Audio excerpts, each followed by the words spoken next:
جی السلام علیکم اسٹوڈینٹس، کیسے ہیں آپ سب؟ امید ہے کہ بالکل خیریت سے ہوں گے۔ اور ہمارا اسلامیات کا لیکچر ہے۔ ہمارا جو پچھلا چیپٹر تھا آپ جانتے ہیں کہ وہ مکمل ہو گیا۔ ہم نے اپنے پچھلے چیپٹر میں جتنے بھی سوالات کیے تھے، امید ہے کہ آپ نے وہ سب کر لیے ہوں گے، ٹھیک ہے۔ پچھلا جو ہمارا چیپٹر تھا وہ زکوٰۃ کے متعلق تھا۔ جی بیٹا میں بالکل ٹھیک ہوں، وعلیکم السلام۔ جی بشرا وعلیکم السلام۔ علیشبہ ہاں جی میں بالکل ٹھیک ہوں، آپ کیسے ہیں بیٹا؟ سب لوگ ٹھیک ہیں، خیریت سے ہیں؟ ٹھیک ہے، گڈ۔ چلیں جی بہت اچھی بات ہے، ایسے ہی خوش باش رہیں، صحت مند رہیں اور ہنستے مسکراتے رہیں، اچھے بچوں کی طرح پڑھتے رہیں، ٹھیک ہے۔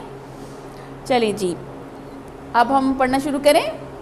ہاں جی الحمدللہ ٹھیک ہو گیا، ویری گڈ، سارے بچے ٹھیک ہیں، شاباش۔ چلیں جی اب ہم شروع کر لیں پھر آگے، ٹھیک ہے۔ چلیں جی پڑھنا شروع کرتے ہیں۔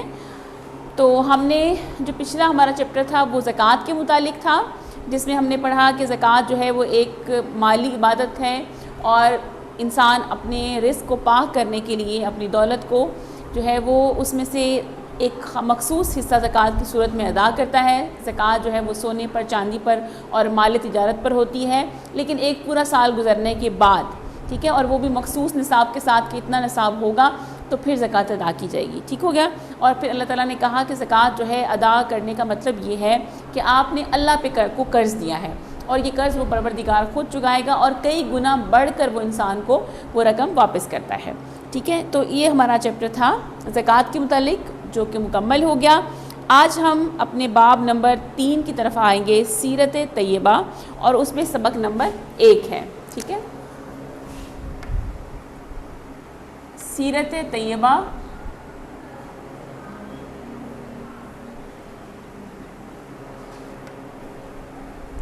اور اس میں ہے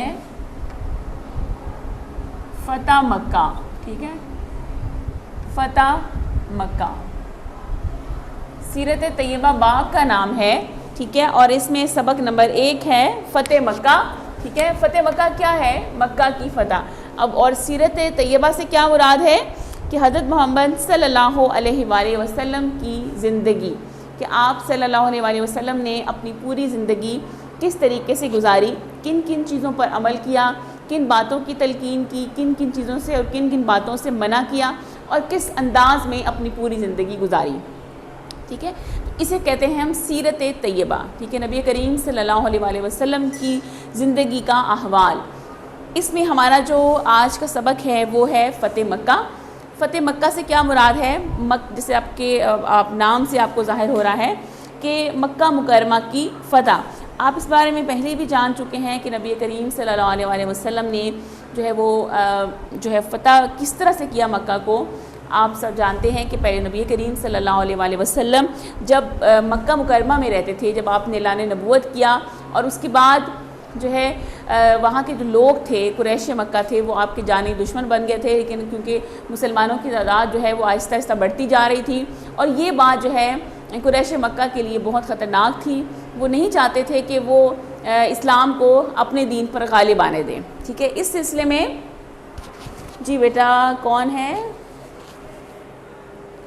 ہاں جی رملہ، اٹینڈنس میں لے رہی ہوں بیٹا، آپ سمجھے آپ کی اٹینڈنس ساتھ ساتھ ہو گئی ہے، لیکن اٹینڈنس کا مطلب یہ ہوتا ہے جب میں اٹینڈنس لیتی ہوں آپ مجھے سارے بچے نظر آ رہے ہوتے ہیں، ٹھیک ہے۔ اگر کوئی بچہ کلاس لیو کرتا ہے تو پتہ چل جاتا ہے، ٹھیک ہے، اس لیے اس کا مطلب یہ نہیں کہ میں شروع میں اٹینڈنس لے لوں گی پھر آپ چلے جائیں گے، ٹھیک ہے۔ وہ میں نے ساتھ ساتھ دیکھ لیا کہ کون کون بچہ کلاس لے رہا ہے، اور جو کلاس لیو کریں گے اس کا مطلب ہے کہ ان کی اٹینڈنس نہیں ہوئی، ٹھیک ہے رملہ، آپ نے اب پوری کلاس لینی ہے، مجھے پتہ ہے کہ آپ پریزنٹ ہیں۔ اچھا جی، اس کے بعد ہے کہ نبی کریم تو ان کو یہ چیز پسند نہیں تھی، یہ بات کہ کوئی بھی دین جو ہے وہ ان کے دین پر غالب آ جائے، خاص طور پر اسلام، کیونکہ وہ ان کے دین کی نفی تھی۔ تو انہوں نے ہر طریقے سے نبی کریم صلی اللہ علیہ وآلہ وسلم کو اذیت اور تکلیف پہنچانا شروع کی، اور پھر آخرکار انہوں نے یہ منصوبہ بنایا کہ آپ کو نعوذ باللہ وہ جان سے مار دیں گے۔ تو اللہ کے حکم سے آپ صلی اللہ علیہ وآلہ وسلم اپنے کچھ صحابہ کے ساتھ مکہ سے مدینہ کی طرف ہجرت کر کے چلے گئے، کیونکہ مدینہ میں اسلام پھیل چکا تھا اور وہاں کے لوگ بہت خوش دلی کے ساتھ آپ کے منتظر تھے۔ تو آپ صلی اللہ علیہ وآلہ وسلم نے جب ہجرت کر کے مدینہ گئے تو مدینہ میں جا کر آہستہ آہستہ اسلام پھیلنا شروع ہو گیا اور کئی جنگیں بھی مسلمانوں اور قریش کے درمیان میں ہوئیں، اور پھر اس کے بعد ایک معاہدہ طے کر لیا گیا جس کو معاہدہ صلح حدیبیہ کہتے ہیں۔ اس میں بہت سی شرائط بھی تھیں، ان میں ایک شرط یہ بھی تھی کہ 10 سال تک جو ہے مسلمان اور قریش مکہ آپس میں جنگ نہیں کریں گے، ٹھیک ہے۔ تو اس سلسلے میں کیا ہوا کہ اب پھر عرب قبائل جو تھے ان میں یہ ہوتا تھا کہ انہوں نے کہا کہ جس کے ساتھ ملنا چاہیں وہ مل جائیں، تو اب ایک بنو خزاعہ جو قبیلہ تھا مسلمانوں کا حلیف بن گیا۔ حلیف کسے کہتے ہیں؟ دوست کو۔ یہ ایک آپ یاد کر لیں، حلیف کہتے ہیں دوست کو اور حریف کہتے ہیں دشمن کو۔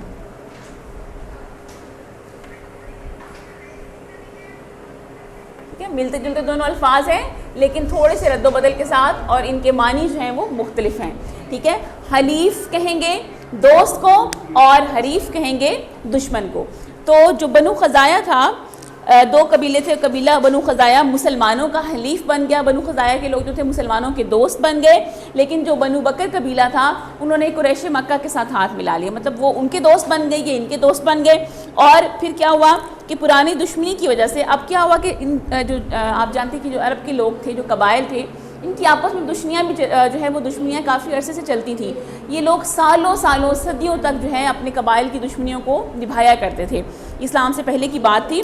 اور جو ہے اسی طرح کسی پرانی دشمنی کی بنا پر بنو بکر قبیلہ جو تھا اس نے بنو خزاعہ پر رات کی تاریکی میں حملہ کیا، مطلب جو قریش کے ساتھ قبیلہ تھا اس نے اس قبیلے پہ حملہ کیا جو مسلمانوں کا حامی تھا، ٹھیک ہے۔ بنو خزاعہ نے جو ہے وہ، لیکن اب وہ رہنے والے مکہ کے ہی تھے سارے، ٹھیک ہے، وہ حامی مسلمانوں کے بھی تھے لیکن رہتے وہیں مکہ میں تھے۔ تو انہوں نے کیا کیا کہ رات کی تاریکی میں جب ان پہ حملہ کیا گیا تو انہوں نے خانہ کعبہ میں پناہ لینے کی کوشش کی، لیکن بنو بکر نے حرم میں داخل ہو کر بنو خزاعہ کا خون بہایا، ٹھیک ہے۔ پھر کیا ہوا کہ قریش مکہ نے بنو بکر کا بھرپور ساتھ دیا۔ اب وہ جو ہے اگرچہ بہت سے معاہدے بھی کر چکے تھے، اب بنو خزاعہ کا جو ایک وفد تھا اس نے نبی کریم صلی اللہ علیہ وآلہ وسلم کے پاس وفد بھیجا اور ان سے مدد کی درخواست کی۔ تو آپ نے کیا کیا، حضرت زمرہ کو 3 شرائط کے ساتھ جو ہے قریش کی طرف بھیجا۔ ان سے کہا کہ ایک تو یہ کہ آپ بنو خزاعہ کے جو مقتولین ہیں ان کا خون بہا ادا کریں، مطلب آپ نے جو ان کا قتل و غارت کیا اس کا خون بہا دیں، اور بنو بکر کی حمایت سے دستبردار ہو جائیں۔ مطلب کیا، مطلب دستبردار ہونے کا مطلب کیا ہوتا ہے؟ پیچھے ہٹ جانا۔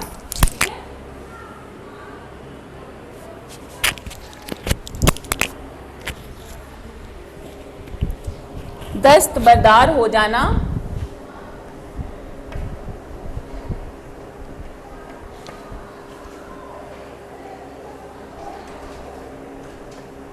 پیچھے ہٹ جانا۔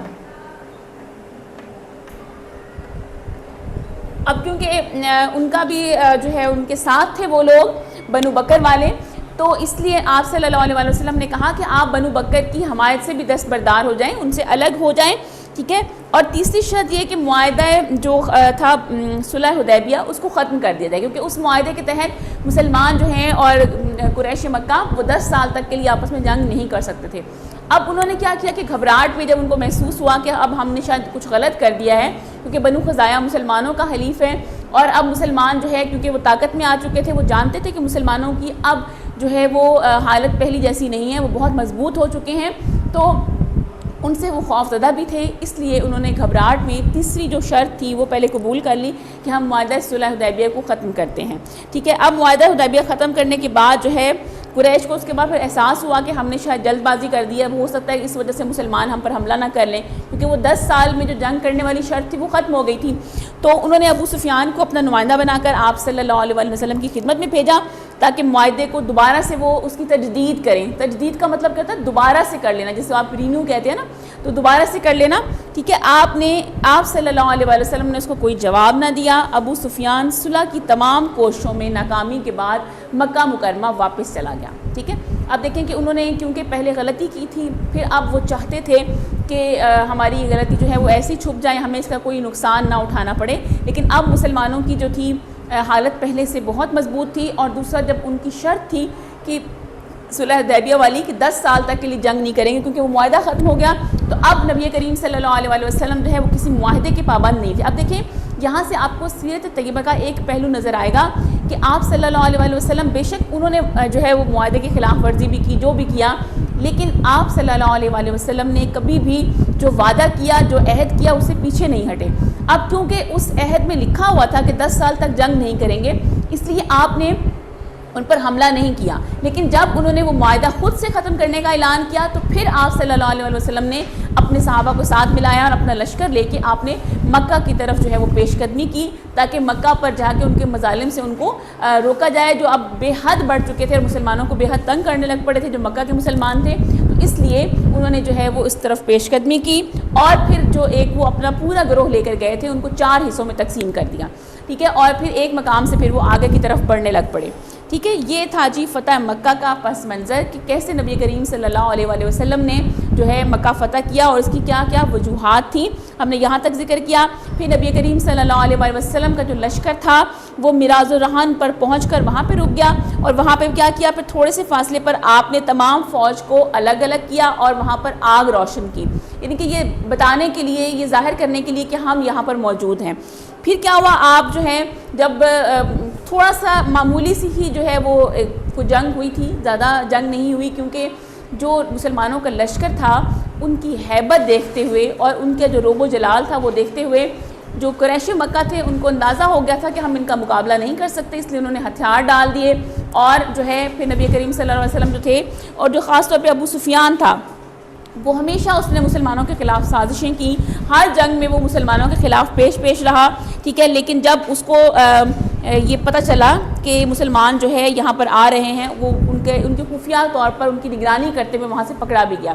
جب اس کو نبی کریم صلی اللہ علیہ وسلم کے پاس لایا گیا تو اس نے نبی کریم صلی اللہ علیہ وسلم نے ابو سفیان کو دعوت اسلام دی، تو اس نے فوراً اسے قبول کر لیا۔ تو آپ صلی اللہ علیہ وسلم نے اس کے پچھلے تمام گناہوں کو جانتے ہوئے بھی اس کو معاف کر دیا، اور اس انداز میں اس کو عزت بخشی کہ جو کوئی شخص بھی ابو سفیان کے گھر میں پناہ لے لے گا، آج کے دن اس کو امان حاصل ہوگی، مطلب اس پہ کوئی جو ہے وہ جنگ نہیں کی جائے گی، اس کو کچھ نہیں کہا جائے گا، ٹھیک ہے۔ اس طریقے سے بہت زیادہ جو ہے لوگ جو تھے وہ دائرہ اسلام میں داخل ہو گئے، اور اس طریقے سے فتح جو مکہ ہے اس کو فتح کر لیا گیا، اور مسلمان پوری شان و شوکت کے ساتھ جو ہے مکہ مکرمہ میں داخل ہوئے، اور وہاں سے ایک نئی زندگی کا جو ہے وہ آغاز ہوا، ٹھیک ہو گیا۔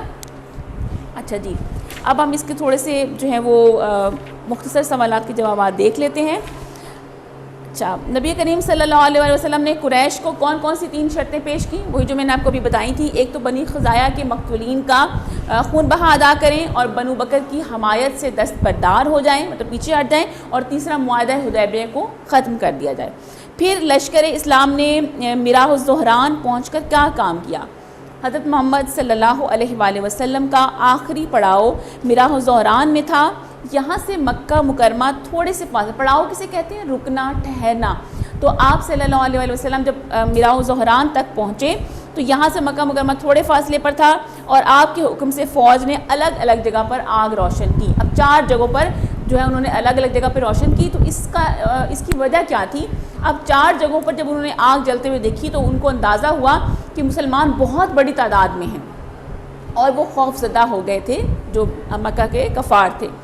پھر ہے کہ حضور صلی اللہ علیہ وآلہ وسلم نے ابو سفیان کی عزت افزائی کس طرح فرمائی؟ حضرت محمد صلی اللہ علیہ وآلہ وسلم نے ابو سفیان کو عزت دی اور فرمایا کہ جو کوئی ابو سفیان کے گھر میں پناہ لے گا اسے امان ہے۔ امان کا مطلب کیا ہے؟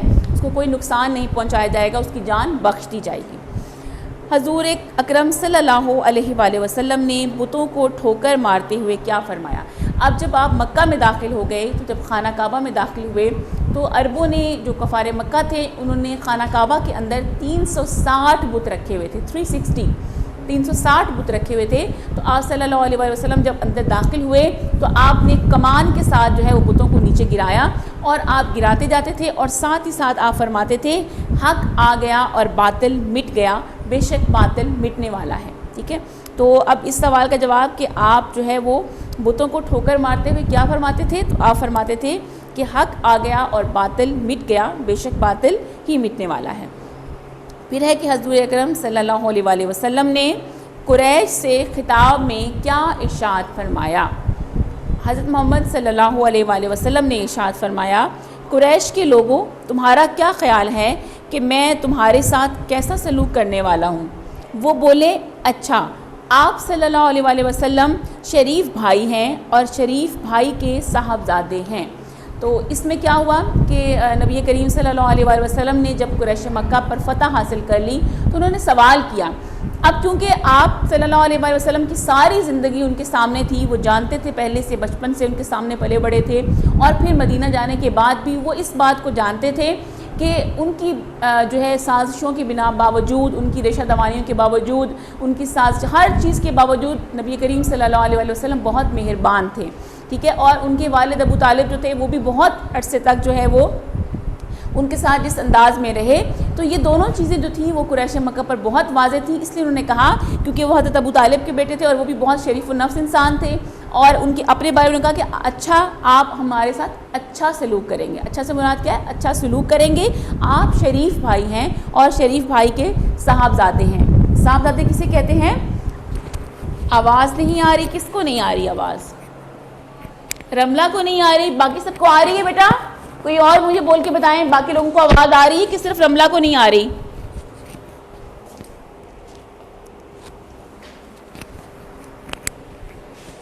آ رہی ہے. اچھا جی رملہ بیٹا آپ اپنا وہ چیک کریں، مائک اپنا اسپیکر چیک کریں. ٹھیک ہے، آپ کی طرف سے کوئی مسئلہ آ رہا ہے؟ کیونکہ باقی بچوں کو آواز آ رہی ہے. ہاں جی باقی سب کو آ رہی ہے. اچھا جی، تو آپ جو ہے وہ شریف بھائی ہیں اور شریف بھائی کے صاحبزادے ہیں، یعنی کہ آپ حضرت ابو طالب کے بیٹے ہیں، تو آپ جو ہے ہمارے ساتھ بہت اچھا سلوک کریں گے. پھر ہے تو آپ صلی اللہ علیہ وآلہ وسلم نے کیا فرمایا؟ آپ نے فرمایا کہ تو میں تم سے وہی بات کہہ رہا ہوں جو حضرت یوسف علیہ السلام نے اپنے بھائیوں سے کہی تھی، آج تم پر کوئی سرزنش نہیں. سرزنش نہیں مطلب کوئی تمہیں برا بھلا نہیں کہا جائے گا. جاؤ تم سب آزاد ہو.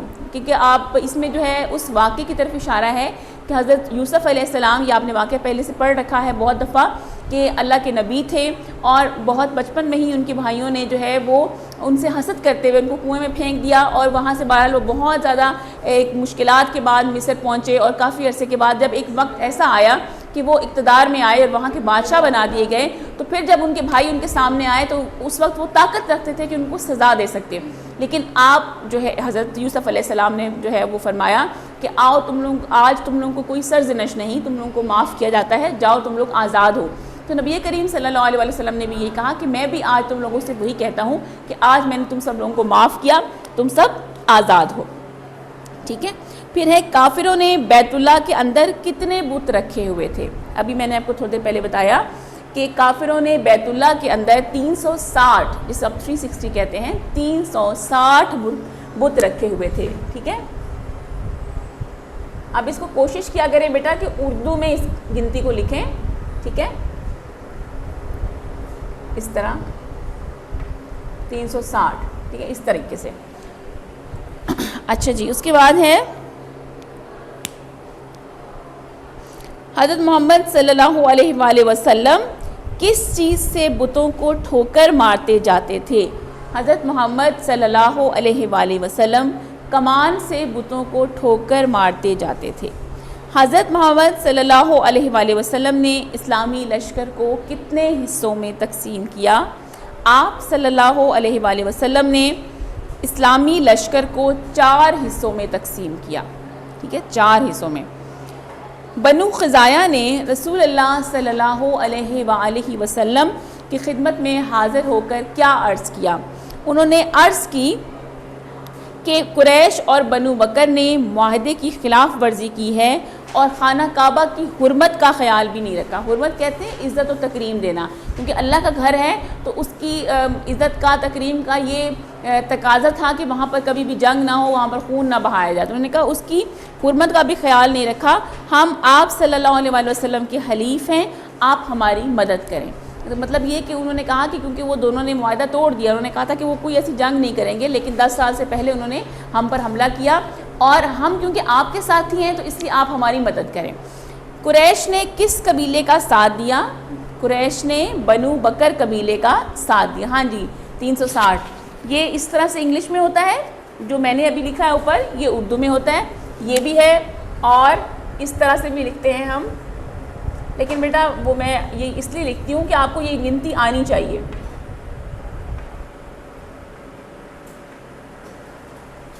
360. ٹھیک ہے, یہ تو آپ لکھ لیتے ہیں. یہ والی گنتی بھی لکھنا سیکھیں. اردو جو ہے ہماری اپنی زبان ہے تو یہ ہمیں اچھے طریقے سے آنی چاہیے. ٹھیک ہے. اچھا جی, اس کے بعد ہے کہ رسول اکرم صلی اللہ علیہ وآلہ وسلم مکہ کی جانب کب روانہ ہوئے. تو رسول کریم صلی اللہ علیہ وآلہ وسلم 10 رمضان المبارک 8 ہجری کو مکہ مکرمہ کی طرف روانہ ہوئے. ٹھیک ہے.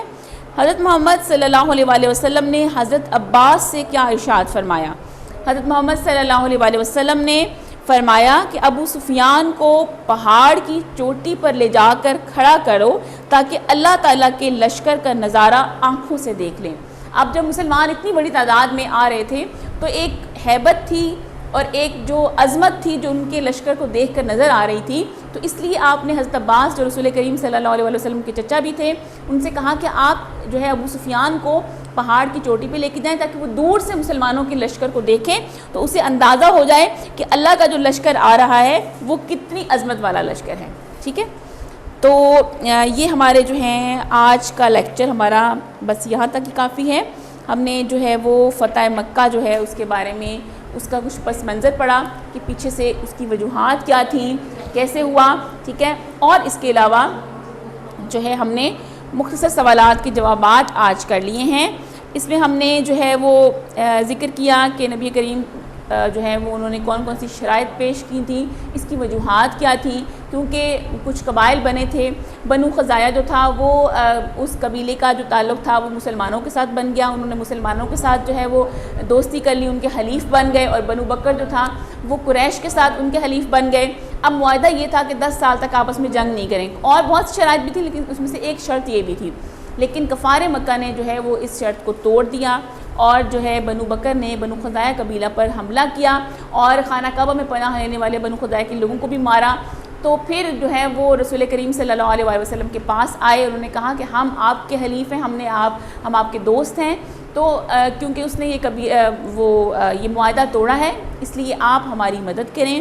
تو آپ نبی کریم صلی اللہ علیہ وآلہ وسلم نے پہلے تو اپنا وفد بھیجا ان کے پاس اور 3 شرائط ان کو پیش کی.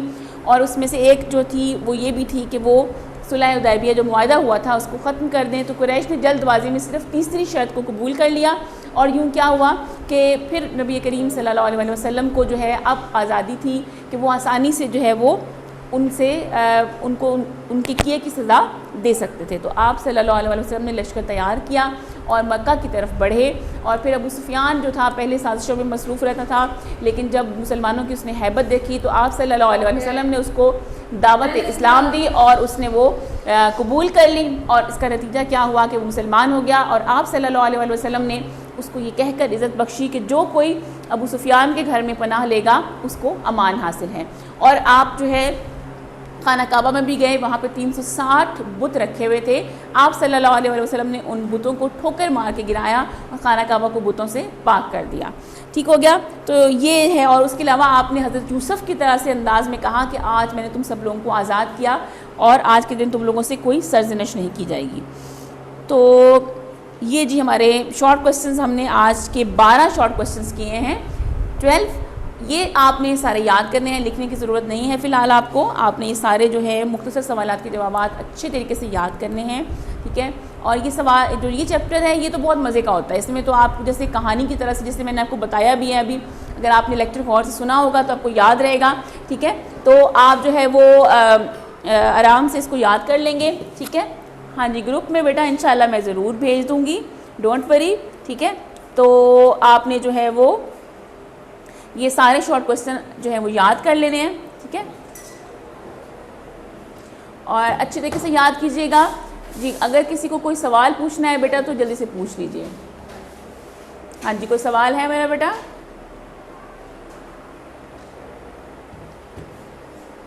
ہاں جی, کوئی سوال نہیں ہے. سمجھ آ گیا سب لوگوں کو اچھے طریقے سے؟ ٹھیک ہے, سوال کوئی نہیں ہے. سمجھ آ گیا سب کو بیٹا؟ یس, ویری گڈ. ویسے بڑے اچھے بچے ہیں ہمارے 7th کلاس کے بچے تو ویسے ہی ماشاءاللہ سے ہیں, ذہین فتین ہیں, اتنا مسئلہ بھی نہیں ہوتا ہے نا. اب آپ نے لکھ کے بھی دیکھنا ہے ان کو رف کاپی پر, جو مشکل الفاظ ہیں اس کی املا ضرور کرنی ہے. اتنا زیادہ خوش نہیں ہونا آپ نے. ٹھیک ہے. پہلے 13 تھے. تو آپ نے جو ہے وہ یہ سارا یاد کر لینا ہے. انشاءاللہ پھر جو ہے اگلے لیکچر میں ہماری ملاقات ہوگی. تب تک کے لیے اجازت دیجیے. اپنا بہت خیال رکھیے گا. اللہ حافظ.